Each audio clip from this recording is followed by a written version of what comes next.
Bahujan Samaj party के राष्ट्रीय अध्यक्ष, पूर्व मुख्यमंत्री,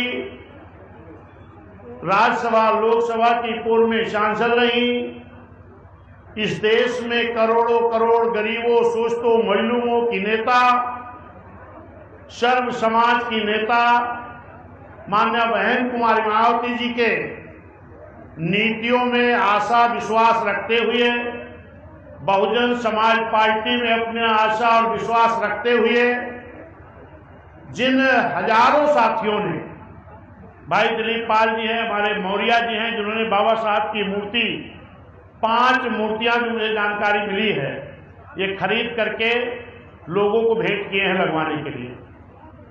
और इनके साथ बहुत बड़ी टीम है, ये चाहे दिलीप पाल जी हो, चाहे मौर्या और सभी लोग, क्योंकि नाम तो सबका पढ़ा जा चुका है।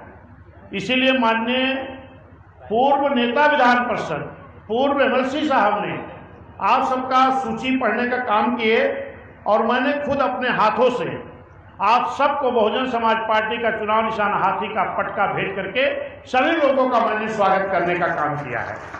जो भी साथी यहाँ हैं इस प्रांगण में, जो भी साथी प्रांगण में हैं, मैं आप सभी साथियों का बहुजन समाज पार्टी की तरफ से, मंच साथियों की तरफ से, अपनी तरफ से बहुत बहुत हार्दिक स्वागत, अभिनंदन, वंदन करते हैं। सम्मानित साथियों, थोड़ा ध्यान देकर आप लोग सुनिएगा, क्योंकि आज मुझे मानना है कि बड़ी संख्या में यहां पिछड़े समाज के लोग आए हैं ज्वाइन करने के लिए, और पिछड़े समाज के साथ किस तरीके धोखा हुआ है, हिस्सेदारी भागीदारी के नाम पर हम उस पर चर्चा करेंगे। साथियों, इस देश का संविधान डॉक्टर बी.आर. अम्बेडकर साहब ने बनाया है, और संविधान बना करके जब बाबा साहब सौंप रहे थे, उसी वक्त बाबा साहब ने कहा था कि इस देश का संविधान हमने बहुत अच्छा बनाया है, लेकिन अगर इस देश की हुकूमत करने वाले लोग अगर ईमानदारी से मेरे बनाए हुए संविधान को लागू करा दें तो पूरे देश की उन्नति हो जाएगी, लेकिन अगर मेरे बनाए हुए संविधान को इस देश के लोग नियत साफ करके ईमानदारी से अगर लागू नहीं कराएंगे तो अच्छा से अच्छा संविधान भी अच्छा काम नहीं कर पाएगा। अगर ये बात बाबा साहब के मन में थी, जरा ध्यान दीजिएगा, तो बाबा साहब के मन में ये भी बात रही होगी कि कहीं मेरे न रहने के बाद ये लोग मेरा संविधान बदल न दें। इसलिए बाबा साहब ने उस संविधान को बहुत मजबूत बना करके गए हैं। इतनी आसानी से तो नहीं बदला जा सकता, और अगर कोई कोशिश भी किया तो ये बहुजन समाज पार्टी पूरे देश का ईंट से ईंट बजाने का काम, करने का काम करेगा। लेकिन हाँ, इस संविधान के आर्टिकल को बदल करके, इस संविधान के आर्टिकल को बदल करके तो किसी का फायदा, किसी का नुकसान इस देश में रहने वाले, चाहे वो कांग्रेस हो, चाहे समाजवादी हो, चाहे आज भाजपा चल रही है, इन लोगों ने मौके मौके पर आर्टिकल को बदल करके नुकसान करने का काम किया है, सभी दलों ने। मेरे सम्मानित साथियों, बाबा साहब का आप तस्वीर जब देखते हैं, ये देखिए सामने तस्वीर खड़ी है बाबा साहब की। बाबा साहब के हाथ में क्या है? संविधान है। एक हाथ में बाबा साहब के संविधान है और एक हाथ से बाबा साहब इशारा कर रहे हैं। बाबा साहब क्या इशारा कर रहे हैं? बोलो कोई। बाबा साहब इशारा कर रहे हैं कि इस संविधान में हमने बड़ी मेहनत से आपको वोट का अधिकार दिया है। अगर इस वोट का आपने सही उपयोग कर लिया तो इस देश के प्रधानमंत्री की कुर्सी बहुजन समाज पार्टी के कब्जे में होगी। और जब तक ये कुर्सी, बाबा साहब कह रहे हैं, जब तक ये कुर्सी, बाबा साहब कह रहे हैं कि जब तक ये कुर्सी बहुजन समाज के हाथ में नहीं आएगी, तब तक मेरा बनाया हुआ संविधान ईमानदारी से देश में लागू नहीं हो सकता। अब बाबा साहब ने संविधान तो बहुत अच्छा बना के गए, लेकिन उस संविधान में साथियों दो चीज बाबा साहब ने 3 चीजों के लिए ज्यादा संघर्ष करना पड़ा। एक तो आरक्षण के लिए, और एक सर्व समाज, सर्व जाति, सर्व धर्म, सभी लोगों को वोट का अधिकार मिले इसके लिए, और इस देश की महिलाओं को पढ़ने लिखने का वोट का अधिकार मिले इसके लिए। सम्मानित साथियों, क्योंकि इस देश में दोहरी गुलामी थी। एक गुलामी थी अंग्रेजों की, जो पूरा देश गुलाम था। दूसरी गुलामी थी इस देश के बड़े बड़े राजे रजवाड़ों की। वो गुलामी इस देश के कुछ लोग करते थे।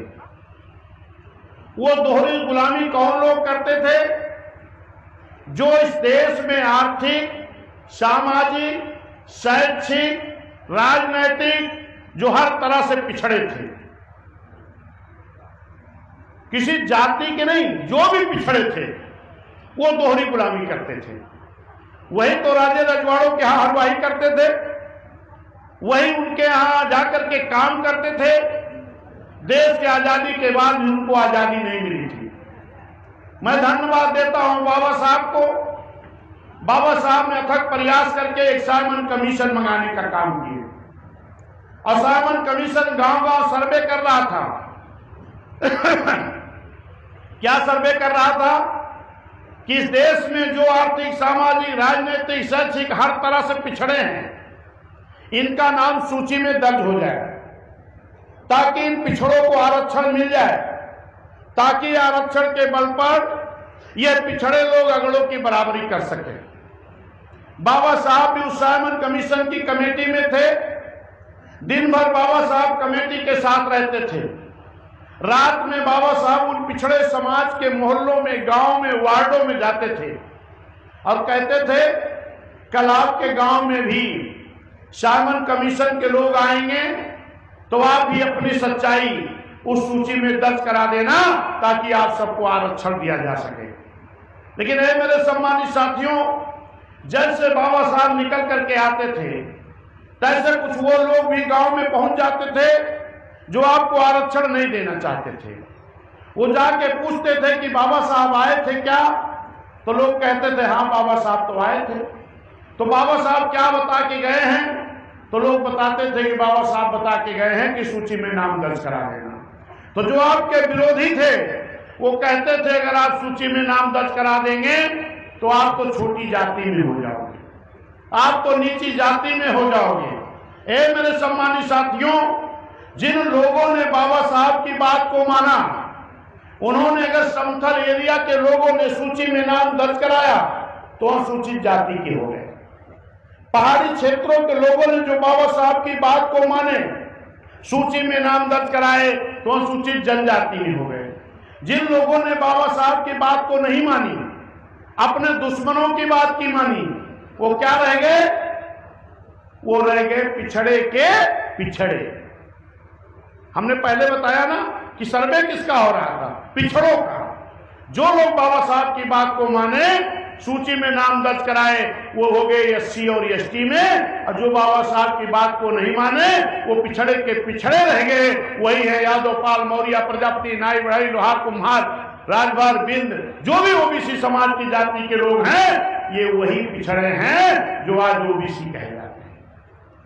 लेकिन धन्यवाद दो बाबा साहब को। बाबा साहब ने जब देखा कि ये कुछ हमारे लोग जो मेरी बातों को नहीं मान रहे हैं, चलो इनके लिए बाबा साहब ने फिर संविधान में आर्टिकल 340 के तहत व्यवस्था दिया। आर्टिकल 340 के तहत व्यवस्था दिया कि जब इस देश की हुकूमतें बनेगी, वोट पड़ेंगे, साइलेंट कर दो भाई, जब इस देश की हुकूमतें बनेगी तो फिर इनका सर्वे करके इन पिछड़ों को भी आरक्षण दे दिया जाएगा। मेरे पिछड़े बैकवर्ड के समाज के लोगों, जरा गौर करिए, पहली बार 1952 में वोट पड़ा है। 1953 में फिर एक नई कमेटी बनाई गई जिसका नाम रखा गया काका कालेलकर आयोग। ये काका कालेलकर आयोग की रिपोर्ट 1953 में बनी और 1957 में इसकी रिपोर्ट आ गई। अगर ये 1957 में काका कालेलकर आयोग की रिपोर्ट जिनकी सरकार थी इस देश में, अगर उसको लोकसभा राज्यसभा के पटल पर रख करके लागू करा दिए होते तो मेरे पिछड़े समाज के लोगों, आपको 1957 में भी आरक्षण मिल गया होता। जो आपको डीडीसी, बीडीसी, जिला पंचायत चेयरमैन, नगर पालिका, महानगर पालिका वार्डों में जो आपका आधा अधूरा आरक्षण है, यह आपको मिलना चाहिए था 1957 में। लेकिन यह आरक्षण क्यों नहीं मिला? क्योंकि आज जो संविधान दिखाते हैं, जो कहते हैं संविधान की रक्षा करेंगे, यही कांग्रेस के लोगों की सरकार थी। इन लोगों ने उस सर्वे रिपोर्ट को लोकसभा राज्यसभा के पटल पे नहीं रखा। जब जरा गौर करिए, लागू कब होने थी? 57 में। लागू नहीं किया गया कब तक? 77 तक। फिर 77 में उसी कांग्रेस के खिलाफ एक बड़ा मोर्चा बना। इन मोर्चा के लोगों ने वादा किया, 52% पिछड़े समाज के लोगों, आप हमें वोट दे दो, हम आपकी काका कालेलकर की आयोग की रिपोर्ट लागू करा देंगे।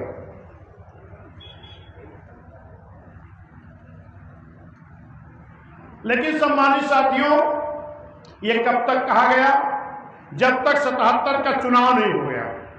जैसे चुनाव हो गया, प्रधानमंत्री बन गए, तैसे माननीय प्रधानमंत्री जी ने कहा कि यह रिपोर्ट तो पुरानी हो गई, अब इस रिपोर्ट के आधार पर आरक्षण नहीं दिया जा सकता।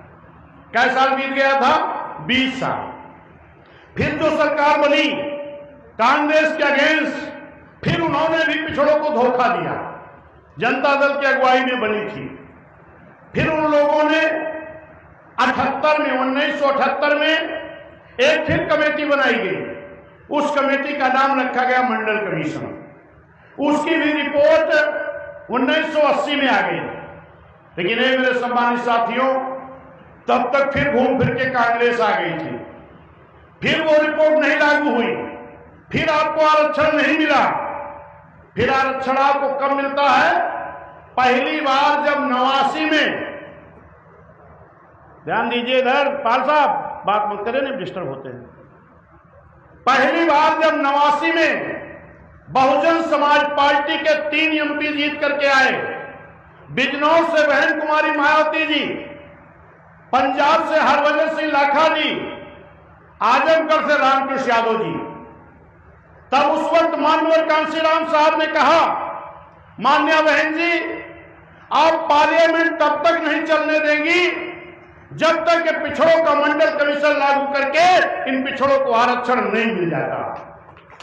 और उधर मानवर कांशीराम साहब ने ओट क्लब बोर्ड पर एक रैली किए, धरना दिए, आंदोलन किए, और पूरे देश में बहुजन समाज के लोगों को मानवर कांशीराम साहब ने कहा कि आप जाओगे तहसील मुख्यालय, जिला मुख्यालय, मंडल मुख्यालय पर आप लोग धरना दोगे और एक ही नारा लगाओगे, मंडल कमीशन लागू करो वरना कुर्सी, मंडल कमीशन लागू करो वरना कुर्सी। हे मेरे पिछड़े समाज के लोगों, उस वक्त भी आप नहीं जागे। बहुजन समाज के लोग जब ये नारा लगा रहे थे तो तमाम पिछड़े समाज के लोग तो बहुजन समाज के साथ थे, लेकिन तमाम पिछड़े समाज के लोग चट्टी चौराहे पर बैठकर चाय की चुस्कियां ले रहे थे, कह रहे थे ये क्या हो रहा है। लेकिन ये बहुजन समाज के लोग, शेड्यूल कास्ट समाज, एससी समाज के लोग, एक बगल गाजीपुर में 5-5 हमारे एससी समाज के लोगों को दिन दहाड़े गोलियों से इसलिए भून दिया गया कि आपके लिए आरक्षण की लड़ाई लड़ रहे थे, आपके लिए लड़ाई लड़ रहे थे। हे मेरे सम्मानित साथियों, उस वक्त माननीय प्रधानमंत्री जी बीपी सिंह जी थे और प्रधानमंत्री चौधरी देवीलाल जी थे, और चौधरी देवीलाल जी मानवर कांशीराम साहब से मिलने का समय मांगे। पानीपत में मानवर साहब ने समय दिया। चौधरी देवीलाल जी ने कहा, हे मानवर कांशीराम साहब, बहुत बहुत धन्यवाद आपको, आप हम पिछड़ों की लड़ाई लड़ रहे हो। तो माननीय साहब ने कहा कि आप तो पिछड़े समाज के हो, आप भी मेरे साथ इस लड़ाई में शामिल हो जाओ तो इस पिछड़ों का उद्धार हो जाएगा। मालूम है उप प्रधानमंत्री जी ने क्या कहा कि हम आपके साथ आ जाएं तो कहीं राजा वीपी सिंह जी हमको उप प्रधानमंत्री से कुर्सी से ना हटा दें। तब माननीय साहब ने कहा कि अगर आप पिछड़े होकर के पिछड़ों के साथ नहीं खड़े होंगे तो इसके बाद भी आप कुर्सी पर नहीं रह पाओगे। तब जाकर के चौधरी देवीलाल जी ने माननीय साहब की बात को जब माने तो कहे अभी चल रहे हैं दिल्ली में एक प्रेस कॉन्फ्रेंस करेंगे। और ये बात खबर लग गई माननीय वीपी सिंह जी को। वीपी सिंह जी ने आनंद फानंद में माननीय साहब मान्या बहन जी को बुलाए और कहे माननीय साहब आपके 3 एमपी हैं, बहन जी को जिस विभाग का कहिए, गृह विभाग, होम मिनिस्ट्री या जिस भी विभाग का कहिए, हम मान्या बहन जी को केंद्र का कैबिनेट का मंत्री बना दें, लेकिन हमें समर्थन करो। और जो 2 सांसद आपके और हैं, रामकृष्ण यादव जी, हरभजन लाखा जी, इनको भी हम मंत्री बना देंगे। लेकिन धन्यवाद देता हूं माननीय कांशीराम साहब को, मान्या बहन जी को। मान्या बहन जी ने कहा हमें आपका मंत्रिमंडल नहीं चाहिए, हमें क्या चाहिए, जिन बाबा साहब के बनाए हुए संविधान के बल पर आप प्रधानमंत्री बने हो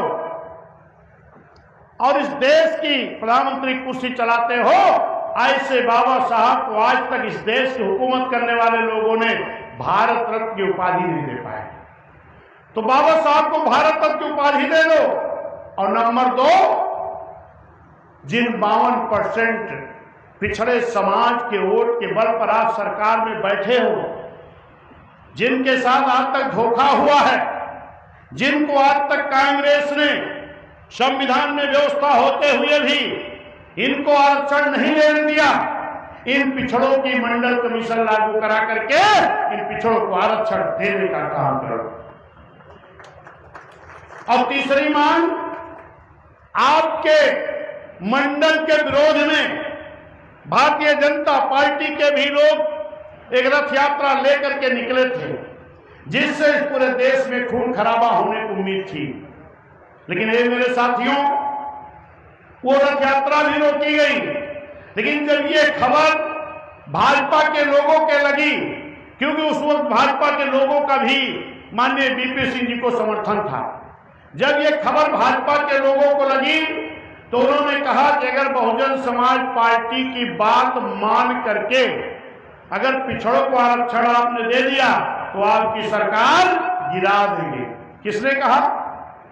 किसने कहा? भाजपा ने।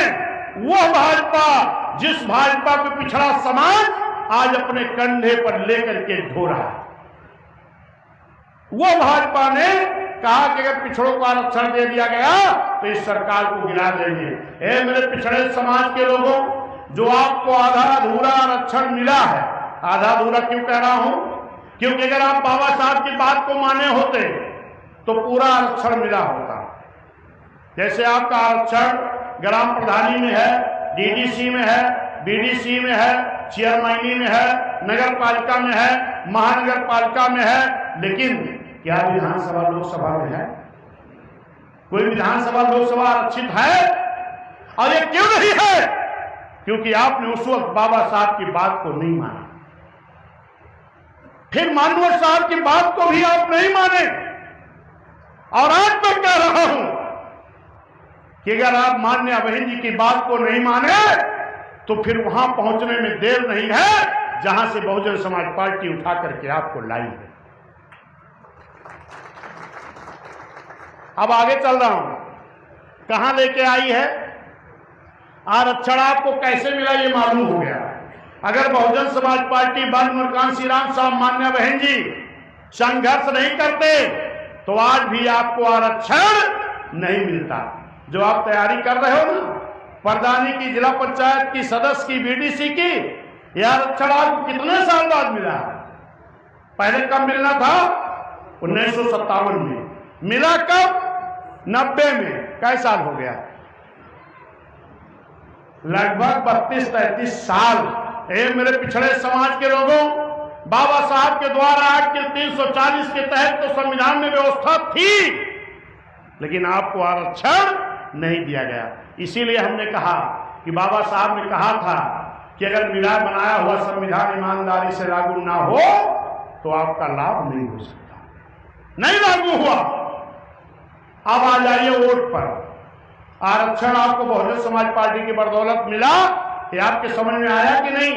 जरा दोनों हाथ उठा के बताओ। ये आरक्षण मिला तो बहुजन समाज पार्टी माननीय साहब बहन जी के बदौलत मिला। अब आ जाओ वोट पर। वोट का अधिकार तो बाबा साहब आप सबको बड़ा लड़ाई लड़के, क्योंकि पहले जो लोग भी संविधान में थे वो चाहते थे वोट का अधिकार उसको मिले जो स्नातक शिक्षा ग्रहण किए हो, वोट का अधिकार उसको मिले जो बड़ी लगान जमा करता हो, वोट का अधिकार उसको मिले जो जिम्मेदार राजे रजवाड़े हो। हमें लगता है यहां जितने लोग बैठे हो हमारे खानदान में किसी के पास स्नातक शिक्षा थी क्या? क्यों नहीं थी? क्योंकि हमको तो पढ़ने लिखने का अधिकार ही नहीं था। क्या हम जिम्मेदार थे? क्या हम राजे रजवाड़े थे? क्या हमारे पास शिक्षा थी? नहीं थी। इसका मतलब अगर बाबा साहब नहीं लड़े होते तो आपको वोट का अधिकार भी नहीं मिला। तो धन्यवाद दो बाबा साहब को, उन्होंने लड़ करके आप सभी लोगों को वोट का अधिकार बराबर का दिलाने का काम किया। लेकिन मेरे साथियों, वोट पढ़ना कब शुरू हुआ? 1952 में। बीएसपी का गठन कब हुआ? 1984 में। कई साल बीत गया? 1952 से 84 तक लगभग 32 साल। जरा गौर करिएगा पिछड़े समाज के लोगों, आप ही हो जो सरकार को बैठाए हो। 32 साल तक ये पिछड़े समाज के लोग, लगभग 78 ऐसी जाति के लोग थे। कितने? 78। जो 32 साल तक वोट का अधिकार तो था, वोट देते भी थे, लेकिन तुम्हें चुनाव लड़ने का अधिकार नहीं था। धन्यवाद तो माननीय कांसी राम साहब मान्य बहन जी को। जब बहुजन समाज पार्टी बनाए तो उन्होंने एक नारा दिया। उन्होंने एक नारा दिया कि जिसकी जितनी संख्या भारी उसकी उतनी जोर से बोला बाबू, हिस्सेदारी। कब? 32 साल बाद। 32 साल तक आपका हक छीना गया। संविधान में व्यवस्था वोट के होने के बाद भी, आपका अधिकार होने के बाद भी आपको चुनाव नहीं लड़ाया गया। बहुजन समाज पार्टी बनने के पहले पाल समाज के लोग चुनाव नहीं लड़ने को पाए। राजभर समाज के लोग, प्रजापति समाज के लोग, विश्वकर्मा समाज के लोग, मौर्य समाज के लोग, तमाम ऐसी जाति के लोग रहे जिनको चुनाव लड़ने को नहीं दिया गया।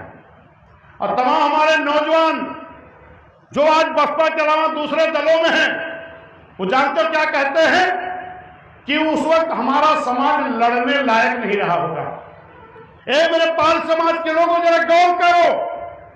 1952 में जब पहली बार वोट पड़ा है तो आपके समाज के बेटे बंशीधर धनगर जी इटावा से पहले चुनाव में ही विधानसभा निर्दल जीत करके जाने का काम किया।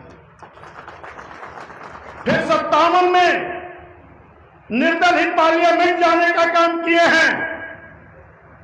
और जो आज आपको कहते हैं हम भयवादी वाले हैं, 1952-57 में इनके समाज का कोई नहीं जीत के गया था। लेकिन ये मेरे साथियों, ये हमको भागीदारी नहीं देना चाहते हैं। लेकिन जब बहुजन समाज पार्टी बनी तो दर्जनों टिकट पाल समाज को, दर्जनों प्रजापति को, दर्जनों राजभर को, दर्जनों मौर्य को, दर्जनों निषाद को, दर्जनों कुम्हार को ये कब मिला? जब बहुजन समाज पार्टी बनी तब। क्या बहुजन समाज पार्टी बनते ही एक बार हमारा समाज लायक हो गया? लेकिन नहीं, ये बहुजन समाज पार्टी ने करने काम किया। आज सभी लोगों को मालूम होगा, आज हमारे भाई को भी इसी जनपद के हैं जिनको भयवादी वाले प्रदेश अध्यक्ष बनाए हैं। लेकिन कहिया बनाएंगे जानकारी है कि नहीं? जिस दिन माननीय अखिलेश यादव जी की लोकसभा को वोट पड़ना था, जिस दिन माननीय डिंपल यादव जी का वोट पड़ना था, जिस दिन माननीय शिवपाल जी के बेटे का वोट पड़ना था, जिस दिन माननीय डिंपल जी का वोट पड़ना था, उनको लगा कि अगर हम पाल समाज की भागीदारी अब भी नहीं दिए तो हमारे परिवार का कोई एमपी नहीं बनेगा। मैं धन्यवाद देता हूं अपने भाई श्यामलाल पाल को, बधाई देता हूं, लेकिन मैं उनको भी याद दिलाना चाहता हूं कि यह बहुजन समाज पार्टी जिसने बहुत पहले यही बगल मिर्जापुर के माननीय भागवत पाल जी को उत्तर प्रदेश का अध्यक्ष बना करके भेजने का काम किया था, सही है कि गलत? फिर उसके बाद दोबारा माननीय दयाराम पाल जी जो मऊ के हैं, वो भी पूर्वांचल के हैं, उनको भी उत्तर प्रदेश का अध्यक्ष बनाने का काम किया। और तीसरी बार आज आपका भाई, आपका बेटा, फिर पाल समाज का बेटा उत्तर प्रदेश का अध्यक्ष माननीय बहन जी ने बनाने का काम किया।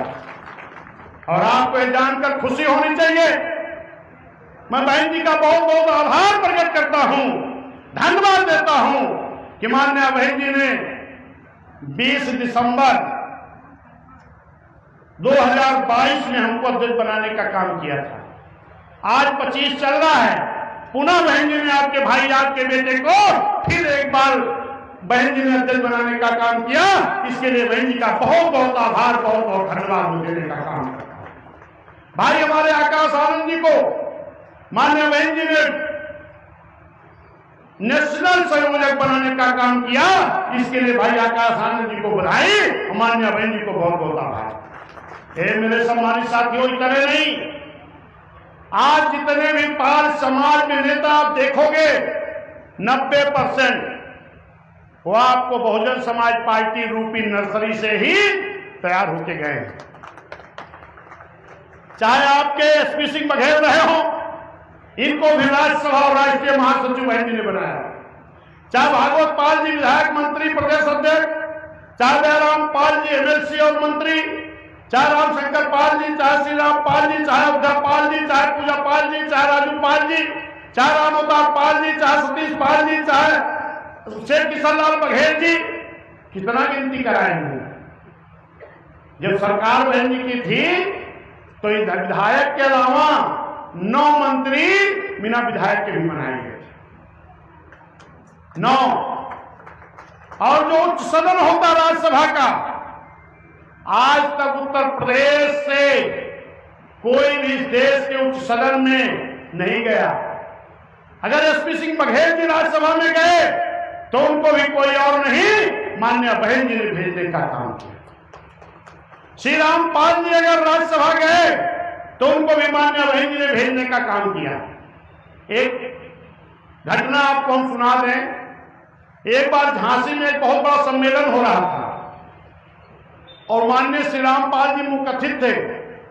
वहां के समाज के लोगों ने पूछा कि आप तो राज्यसभा हो गए हो, पाल समाज की कितनी भागीदारी मिली, इसको बताओ। जब समाज के लोगों ने घेरा तो उनका हार्ट अटैक हो गया, और हार्ट अटैक हो गया तो झांसी के मेडिकल कॉलेज में उनको भर्ती कराया गया। और उसी के दूसरे दिन उड़ई में एक बहुत बड़ा पाल सम्मेलन था। माननीय बहन जी ने मुझे फोन आया कि आपको उस सम्मेलन को संबोधित करने जाना है। जब मैं गया तो मैं पहले जाकर के, आप तो मैं कुर्ता पहना हूं, नहीं मैं ज्यादा सफारी सूट पहनता हूं, मुझे नेता देखने में नहीं लगता। मैं गया तो पहले भीड़ में बैठ गया तो लोग जानते हो क्या कह रहे थे, श्री राम पाल के तो हार्ट अटैक भवा है, ये जिन्हें पूर्वांचल से आओ था विश्वनाथ पाल, आज उन्होंने हार्ट अटैक है। और जब हमने सुना तो हमने लोगों से कहा जब हम मंच पे आएंगे तभी समझना कि हम आ गए। फिर जब हम मंच पे गए तो हमने कहा हमारा समाज बहुत दुखी है, समाज की भागीदारी नहीं मिल रही, पहले समाज से बात कर ले, समाज क्या चाहता है तभी भाषण करेंगे। तो जैसे हम खड़े हुए सब लोग आवाज लगाना शुरू किए। हमने कहा भाई अगर एक एक आदमी सवाल करो तो आपका हम जवाब देते चले। तो एक लोग बोले कि हम चाहते हमारी भागीदारी कितनी मिलेगी, हमको टिकट कितना मिलेगा। हमने कहा पहले आप जवाब दो, अगर झांसी में पहला जिला पंचायत अध्यक्ष बना तो कौन बना था, किसने बनाया था? राकेश पाल बने और बहुजन समाज पार्टी ने बनाने काम किया। बुंदेलखंड में पहले कैबिनेट के मंत्री और कालपी से विधायक बने तो कौन बना और किसने बनाया? तो हमने कहा माननीय श्री राम पाल जी कालपी से, और बहुजन समाज पार्टी माननीय बहन जी ने बनाया। सही है कि गलत? कहीं सही है। हमने कहा आपका जिला पंचायत अध्यक्ष भी बीएसपी ने बनाया, विधायक भी बनाया, मंत्री भी बनाया, और इस देश के उच्च सदन राज्यसभा में राज्यसभा का सांसद भी आपके बुंदेलखंड से कौन बन के गया? तो पता लगे कि श्री रामपाल वो भी बीएसपी से बन के गए। हमने कहा बताओ विधायक चाहते हो कि टिकट? कहीं बिना टिकट के कैसे विधायक बनेगा? हम कहें समझ लो थोड़ी देर में, जरा ध्यान दीजिए तभी समझ में आएगा। 2007 के चुनाव में मान्या बहन जी ने पाल समाज को 8 टिकट दिया था। कितना? 8। और जीत के कितने आए? 2। 2007 में कौन जीत के आया? आपके इलाहाबाद पश्चिमी से माननीय पूजा पाल जी, और आपके ही मंडल के फतेहपुर से माननीय अयोध्या पाल जी। आपके मंडल के ही 2 विधायक बहुजन समाज पार्टी से, और किसी दल से कोई विधायक नहीं, कोई टिकट भी नहीं। जरा गौर करिएगा इस बात को। तो हमने कहा जरा आप बताओ, आज टिकट बहन जी ने दिया, अवार्ड में जीते कितने आप? 2। कितना परसेंट रिजल्ट आया? 25%। अगर आपके रेशियो में रिजल्ट आता तो क्या बहुजन समाज पार्टी की सरकार बनती? लेकिन 2007 में बीएसपी कितने विधायक बने थे? 206, यानी आधे से ज्यादा। हमने कहा धन्यवाद तो बहुजन समाज पार्टी का, मान्या बहन जी का, आपका रिजल्ट तो 25% आया। लेकिन जब बहुजन समाज पार्टी की सरकार बनी तो मान्या बहन जी ने प्रताप सिंह बघेल आगरा से एक एमएलसी बना दिया, मनोनीत विधायक। कितने हो गए? 3। प्रभावती पाल जौनपुर को एमएलसी बना दिया, कितने हो गए? 4। हो गए कि नहीं 50%?